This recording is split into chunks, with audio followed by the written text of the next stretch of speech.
AK-47 নামটি হয়তোবা আপনি অনেকবারই শুনেছেন, কিন্তু আপনি হয়তোবা জানেন না এর পিছনের কাহিনী কি, কিভাবে তৈরি হয়েছিল AK-47। হ্যাঁ দর্শক, আজকে আমি এই মুভিটি এক্সপ্লেন করব। এটি একটি রাশিয়ান হিস্টোরিক্যাল ড্রামা সিনেমা, আর এটা সম্পূর্ণ রিয়েল স্টোরি বেসড একটি মুভি। এটা বিখ্যাত ওয়েপন্স ডিজাইনার আলেকজান্ডার মিখাইল কালাশনিকভের জীবন থেকে নেওয়া।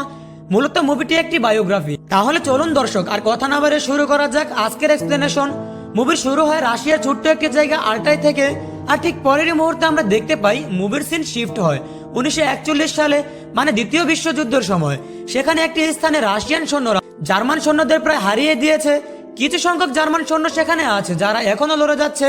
তবে এদিকে রাশিয়ান সৈন্যদের একটি ট্যাঙ্কে হামলা হয়েছে, যে ট্যাঙ্কের দায়িত্বে নিয়োজিত আছেন সিনিয়র সার্জেন্ট কালাশনিকভ। সেখানে হামলার দরুন একজন সৈন্য ট্যাঙ্কের ভিতরেই মারা গেছে এবং সিনিয়র সার্জেন্ট কালাশনিকভও তার হাতে চোট পেয়েছে। তবুও সে বেশ সাহসিকতার সাথেই জার্মান সৈন্যদের সাথে লড়ে যাচ্ছে এবং তাদেরকে পিছু হটতে বাধ্য করে। আর সেখানে সে একটা সময় জ্ঞান হারিয়ে ফেলে। তবে যখন তার জ্ঞান ফিরে, তখন সে দেখতে পায় সে হসপিটালের বেডে শুয়ে আছে। এখন সে উঠতে চাইলেও ঠিক মতো উঠতে পারছে না। তারপরে সকল সহযোদ্ধারাই মারা গেছে, আর যারা আহত হয়ে বেঁচে আছে তাদেরকে বাড়িতে চলে যাওয়ার জন্য নির্দেশ দেওয়া হয়েছে। আসার সময় তাদের সাথে দেখা হয় একটা নতুন সৈন্য দলের, যারা যুদ্ধের জন্য যাচ্ছে। তারা তাদেরকে জানায় সাবধানে যেতে, কারণ সামনে নাকি একটা স্থানে একটা সময় জার্মান সৈন্যদের ঘাঁটি ছিল। তারপর তারা আবার চলতে শুরু করে।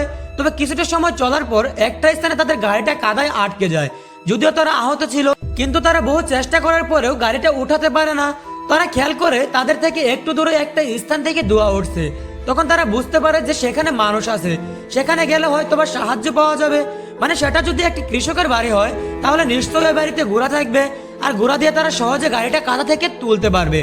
এটা ভেবে ওই দলের কমান্ডো আর তার সাথে সিনিয়র সার্জেন্ট কালাশকে নিয়ে যায়। তবে তাদের সাবধানতার জন্য কমান্ডার কালাশকে একটা ছোট বন্দুক দেয় এবং বলে সে যেন তার কিছুটা পিছনে আসে, আর যদি গুলি চালানোর প্রয়োজন মনে করে তাহলে সে যেন গুলি চালিয়ে দেয়। তারপর তারা বাড়ির সামনে যেতে দেখতে পায় দুটো জার্মান সৈন্য একটা ঘর থেকে বেরিয়ে আসছে। আর ঠিক তখনই ওই কমান্ডো গুলি চালিয়ে ওই দুটো সৈন্যকে মেরে ফেলে। কিন্তু তার ঠিক পিছন দিক থেকে আরেকটা সৈন্য বের হয় গুলি করার জন্য, যেটা কমান্ডো দেখতেও পায়। কিন্তু যখনই সে গুলি চালাতে যাবে, তখনই তার বন্দুকটা জাম হয়ে যায়, আর এই সুযোগে ওই জার্মান সৈন্যটা গুলি চালিয়ে দেয়। তবে একটা গুলি চালানোর পরেই কালাশনিকভ পিছন থেকে গুলি করে মেরে ফেলে ওই সৈন্যটাকে। কিন্তু ওই কমান্ডো বেশ ভালো রকম ভাবে আহত হয়েছে। তারপর কালাশনিকভ একটি ঘোড়া নিয়ে কোন রকম ওই কমান্ডোকে নিয়ে আসে তাদের গাড়ির কাছে।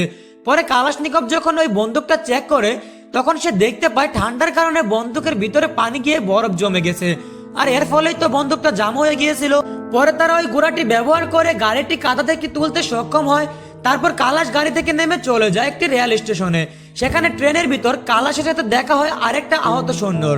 লোকটার দুই হাতে হারিয়েছে যুদ্ধে, তবে লোকটা বেশ ভালো। তারা দুজন কথা বলতে বলতে একটা সময় ওই সৈন্যটা কালাশকে জিজ্ঞেস করে যে সে যুদ্ধের আগে কি করতো। তখন কালাশ জানায় যে সে যুদ্ধের আগে মাটাই নামক একটা স্থানে রেলওয়ে ডিপোতে কাজ করতো। তবে তারা নাকি তাকে বের করে দিয়েছে, কারণ সে সবসময় কোনো না কোনো কিছু ইনভেন্ট করার চেষ্টা করতো তাই। তখন ওই সৈন্যটা জিজ্ঞেস করে তুমি কি ইনভেন্ট করতে। জবাবে কালাশনিকভ জানায় তার ছোটবেলা থেকে বন্দুক তৈরি করার খুব ইচ্ছে। সে ওইখানে একটা শটগানও তৈরি করেছিল, আর বেশ কিছু যন্ত্র সে তৈরি করেছিল। কিন্তু সে যেই অফিসারের অধীনে কাজ করত, তার এসবে কোনো ভ্রুক্ষেপ ছিল না, যার কারণে একটা সময় সে আমাকে কাজ থেকে বের করে দেয়। তারপর কালাশ জানায় এখন সে একটি অটোমেটিক মেশিন গান তৈরি করতে যাচ্ছে এবং সে তার তৈরি করা ডিজাইনগুলো তাকে দেখায়। তখন ওই আহত সৈন্যটা বলে সে যেন এটার পিছনে লেগে থাকে এবং খুব শীঘ্রই কাজ শুরু করে দেয়। এই কথা শোনার পর কালাশনিকভ আর কোনো কথা বলে না।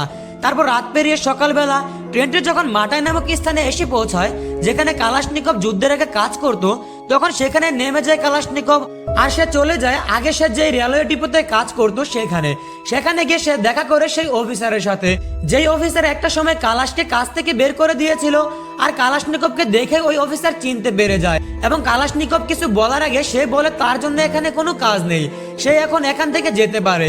তারপর কালাশনিকভ মনটা খারাপ করে চলে যায় সেই মাটা রেল স্টেশনে বাড়িতে চলে যাবে বলে।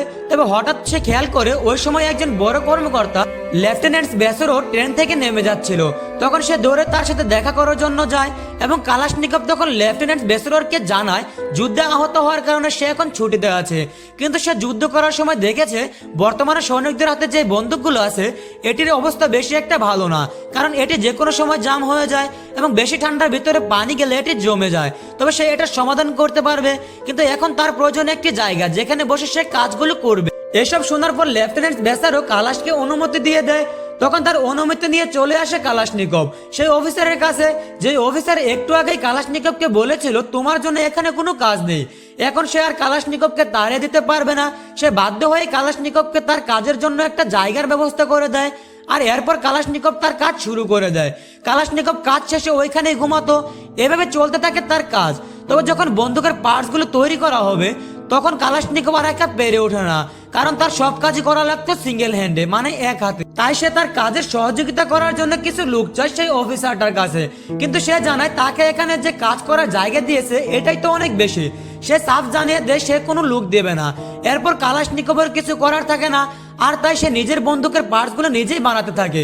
তবে ওই ডিপোতে কাজ করা বাকি ওয়ার্কাররা সিনিয়র সার্জেন্ট কালাশনিকভের দিকে সাহায্যের হাত বাড়িয়ে দেয়। তারা জানায় তাদের কাজের সময় শেষে তারা তাকে হেল্প করবে। তারপর শুরু হয় বন্দুক তৈরির কাজ। একে একে সকলের সহযোগিতায় অবশেষে বন্দুক তৈরির কাজ শেষ হয়। তারপর সিনিয়র সার্জেন্ট কালাশনিকভ তার বন্দুকটিকে ফায়ারিং টেস্টের জন্য নিয়ে যায়, আর সেখানে বন্দুকটি বেশ ভালোভাবে ফায়ারিং টেস্টে সফল হয়। কিন্তু বন্দুকটি ফায়ারিং টেস্টে সফল হলেই তো চলবে না, এটিকে সরকারের সামনে পেশ করতে হবে, যাতে করে সরকার বন্দুকটিকে যুদ্ধে ব্যবহার করার অনুমতি দিয়ে দেয়। আর তাই কালাশনিকভ চলে যায় জেনারেল বেসারোভের নিকট, যে তাকে ওই ডিপোতে কাজ করার অনুমতি দিয়েছিল। তবে কালাশনিকভ সেখানে গিয়ে জানতে পারে জেনারেল বেসারোভ সেখান থেকে অন্য জায়গায় ট্রান্সফার হয়ে গেছে। তখন ওইখানে থাকা সৈন্যরা কালাশনিকভকে জিজ্ঞেস করে জেনারেল বেসারোভকে তোমার কেন প্রয়োজন থাকে। তখন কালাশনিকভ তার তৈরি করা বন্দুকটি দেখায়, যেটা দেখার পর ওইখানে থাকা সৈন্যরা ভয় পেয়ে যায় এবং কালাশনিকভকে একটা রুমে বন্দি করে ফেলে। বন্দি করার পর ওইখানে থাকা সৈন্যগুলো কালাশনিকভকে নিয়ে বিভিন্ন রকম মজা করতে থাকে। তারপর সেখানে সিনিয়র একজন কমরেড মেজর আসে, যাকে ওই সৈন্যগুলো কালাশনিকভের তৈরি বন্দুকটা দেখায়। যেটা দেখার পর মেজর বোঝা যায় যে এটা কোনো কারখানায় বানানো হয়নি, এটা হাতে বানানো হয়েছে। তারপর ওই মেজর বন্দুকটিকে পাঠিয়ে দেয় টেস্টিং গ্রাউন্ডে, যেখানে বন্দুকটিকে পরীক্ষা করা হয়। আর অবশ্যই বন্দুকটি টেস্টিং গ্রাউন্ডে বেশ ভালো পারফর্ম করে। তারপর ওই মেজর এসে কালাশনিকভকে জেল থেকে বাইরে বের করে এবং সে জানায় তার তৈরি বন্দুকটা তার বেশ ভালো লেগেছে। তবে তার ভালো লাগলেই তো হবে না, বন্দুকটিকে সৈনিকদের হাতে যাওয়ার আগে তাকে একটি কন্টেস্টে জয়ী হতে হবে। কন্টেস্টের নাম অল ইউনিয়ন ওয়েপেন্স ডিজাইনের কন্টেস্ট। আর তাকে এই কন্টেস্টে সুযোগ পাওয়ার জন্য জেনারেল কুরবাটকিনকে ইমপ্রেস করতে হবে, যে সেন্ট্রাল এশিয়ার মিলিটারি ডিস্ট্রিক্ট কমান্ডো। তার যদি কালাশনিকভের বন্দুকটির টেম্পোলয়েডটি ভালো লাগে তাহলে অল ইউনিয়ন ওয়েপেন ডিজাইনের কন্টেস্টে তার অংশগ্রহণ নিশ্চিত। আর তারপর জেনারেল কুরবাটকিন আসে কালাশনিকভের বন্দুকটিকে টেস্ট করার জন্য। আর অবশ্যই জেনারেল কুরবাটকিনেরও বন্দুকটি বেশ ভালো লাগে। আর তাই কালাশনিকভকে জেনারেল কুরবাটকিন বলে সে নিজে তার জন্য একটি রিকমেন্ডেশন লেটার লিখে দিবে, যাতে করে সে অল ইউনিয়ন ওয়েপেন ডিজাইনার কন্টেস্টে অংশ নিতে পারে। জেনারেল কুরবাটকিন তখন কালাশনিকভকে বলে সে যেন তার ড্রেসটা চেঞ্জ করে নতুন একটা ড্রেস নিয়ে নেয়। আর অবশ্যই কালাশনিকভ এবং তার সাথীরা এটা শোনার পর খুশি হয়। তারপর 1941 সাল কালাশনিকভ মস্কোতে গিয়ে পৌঁছায়। সেখান থেকে তাকে অল ইউনিয়ন ওয়েপেন ডিজাইনের কন্টেস্টের জন্য আরেকটা স্থানে পাঠানো হয়। তবে যাওয়ার সময় গাড়িতে তার সঙ্গে আরেকটা লোকের দেখা হয়, যার নাম সুডায়েভ অ্যালেক্স। সেও একজন ওয়েপেন ইনভেন্টর। তারপর কালাশনিকভ গুলি টিউইন নামক একটা স্থানে নামে। সেখানে গিয়ে তার একটা লোকের সাথে পরিচয় হয়, যার নাম ওয়াসিলি লুটি। আর আমরা তখন জানতে পারি কালাশনিকভ দরিদ্রতার কারণে বেশি একটা লেখাপড়া করতে পারেনি, আর তাই সে ঠিকমতো তার বন্দুকের টেকনিক্যাল ড্রয়িং করতে পারে না। তবে কালাশনিকভ বেশ অবাক হয় যখন সে জানতে পারে রাশিয়ার যত বড় বড় ওয়েপেন ইনভেন্টর আছে তাদেরকে হারিয়ে তাকে অল ইউনিয়ন ওয়েপেন ডিজাইনের কন্টেস্টে ফার্স্ট হতে হবে। অন্যদিকে যেহেতু কালাশনিকভ তার বন্দুকের টেকনিক্যাল ড্রয়িং করতে পারে না, তাই এই ওয়াসিলি লুটি তাকে তার বন্দুকের টেকনিক্যাল ড্রয়িং করার জন্য একটি মেয়েকে এনে দেয়, যার নাম কেটিয়া, যে কালাশনিকভের বন্দুকের টেকনিক্যাল ড্রয়িংগুলো করে দিবে। তারপর কালাশনিকভের বন্দুকের প্রথম টেস্ট হয়। সেখান থেকে বন্দুকের বেশ কিছু সমস্যা বের হয়েছে, যেগুলো তখন তাকে ঠিক করতে হবে। তবে এভাবে কাজ চলতে চলতে একটা সময় কালাশনিকভ ওই মেয়েটার মানে কেটিয়ানার প্রেমে পড়ে যায়। তবে যেদিন কালাশনিকভের ফায়ারিং টেস্টের রেজাল্ট দিবে তার ঠিক আগের দিন কালাশনিকভ কেটিয়ানাকে জানায় যে সে তার সাথে তার বাড়ি পর্যন্ত যেতে চায়। কিন্তু শেষ মুহূর্তে গিয়ে কালাশনিকভ জানতে পারে মেয়েটিরও একটি মেয়ে আছে, যার মানে মেয়েটি বিবাহিত, কিন্তু মেয়েটি জানায় তার স্বামী নেই। এটা শোনার পর কালাশনিকভ আর তেমন কিছু বলে না, আর ঠিক পরের দিন কম্পিটিশনের রেজাল্ট দেয়। কিন্তু কালাশনিকভ সেখানে হেরে গেছে, আর এই কম্পিটিশনে অন্য একজন জিতেছে। আশা করি আপনাদের মনে আছে কালাশনিকভ গুলি টিউন আসার সময় তার সাথে গাড়িতে সুডায়েভ অ্যালেক্স নামে একটা লোকের দেখা হয়েছিল, সে এই কম্পিটিশনে জিতেছে। তবে সুডায়েভ এসে কালাশনিকভের বিভিন্ন রকম ভাবে বোঝায় যে প্রত্যেকেরই একবার না একবার সুযোগ আসে, সে যেন তার চেষ্টা চালিয়ে যায়। এখন সালটা 1943। কালাশনিকভ চলে যায় কাজাকিস্তানে। সেখানে গিয়ে সে দেখা করে জেনারেল কুরবাটকিনের সাথে, যার রেকমেন্ডেশন লেটারের কারণে সে অল ইউনিয়ন ওয়েপন ডিজাইনার কম্পিটিশনে অংশগ্রহণ করতে পেরেছিল। তবে জেনারেল কুরবাটকিন মানুষটা বেশ ভালো। সে কালাশনিকভকে বলে যে তার সেলফ কনফিডেন্সের অভাব আছে, সে যেন তার মনের জোর বানায় এবং সে চাইলে মেশিন গান নিয়েও কাজ করতে পারে।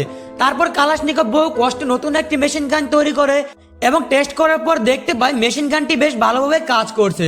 আর অন্যদিকে কালাশনিকভ কেটিয়ানে কেউ ভুলে যায়নি, সে তার জন্য চিঠি লেখে এবং কেটিয়ানাও তার জন্য চিঠি লেখে, মানে তাদের যোগাযোগ চলছিল।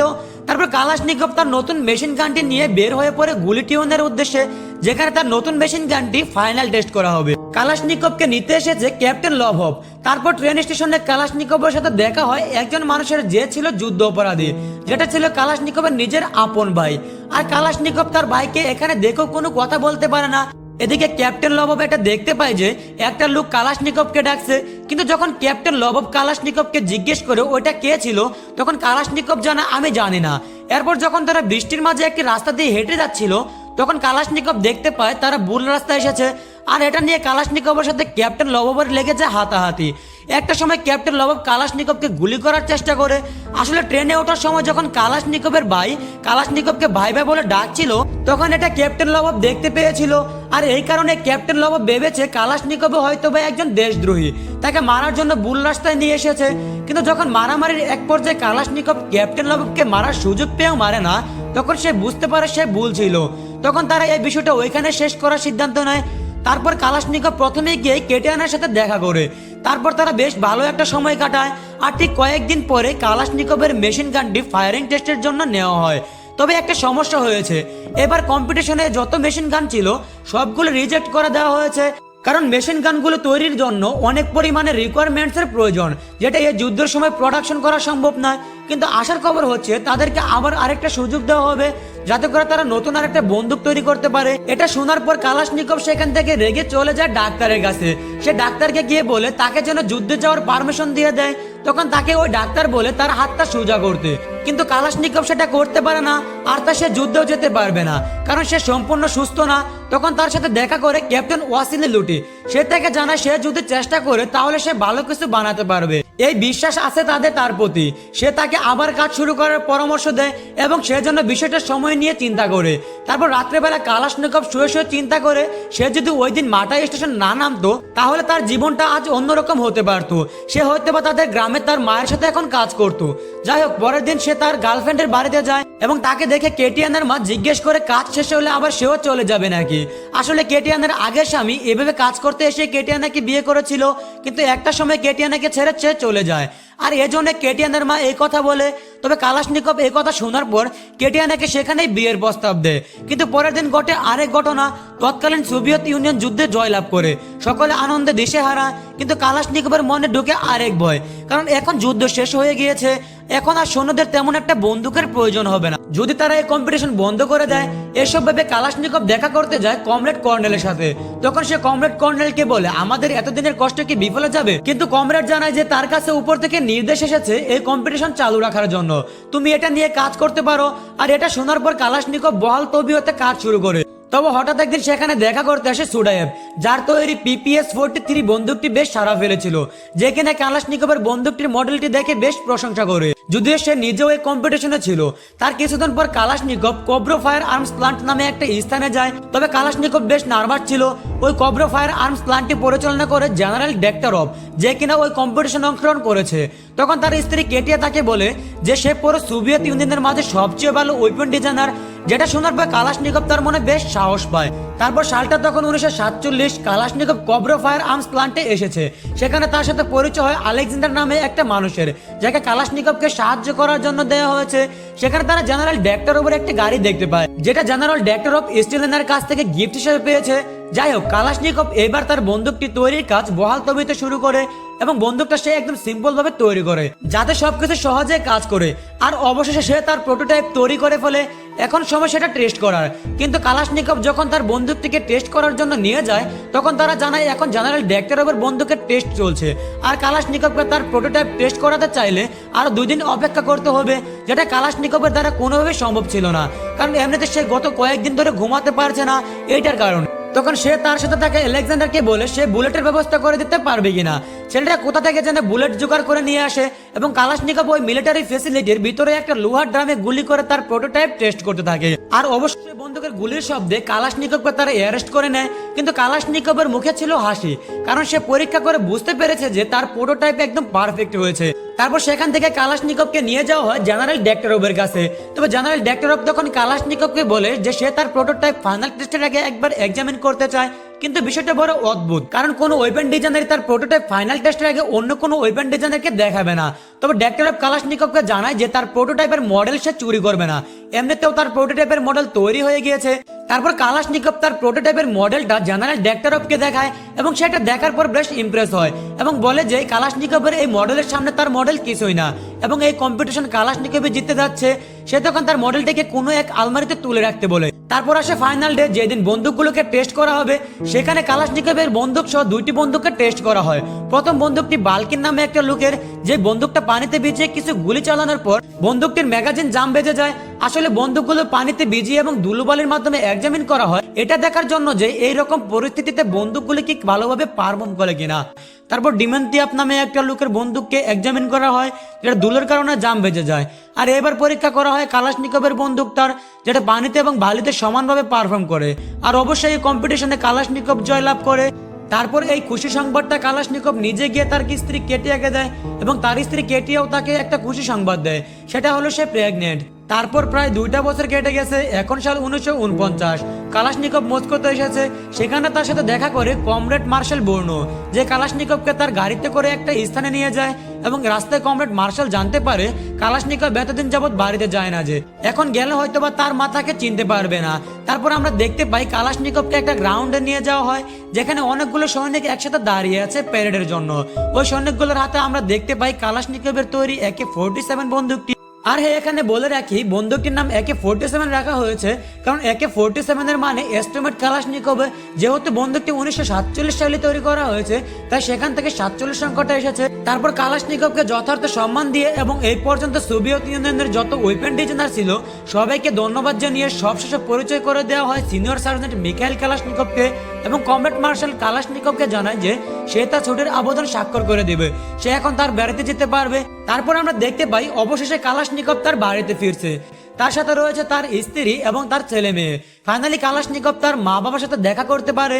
আর মুভিটা আপাতত এখানেই শেষ হয়। যদি আপনার কাছে আমার করা এক্সপ্লেনেশন গুলো ভালো লাগে তাহলে চ্যানেলটি সাবস্ক্রাইব করে রাখতে পারেন। দেখা হচ্ছে পরবর্তী কোনো ভিডিওতে। বাই।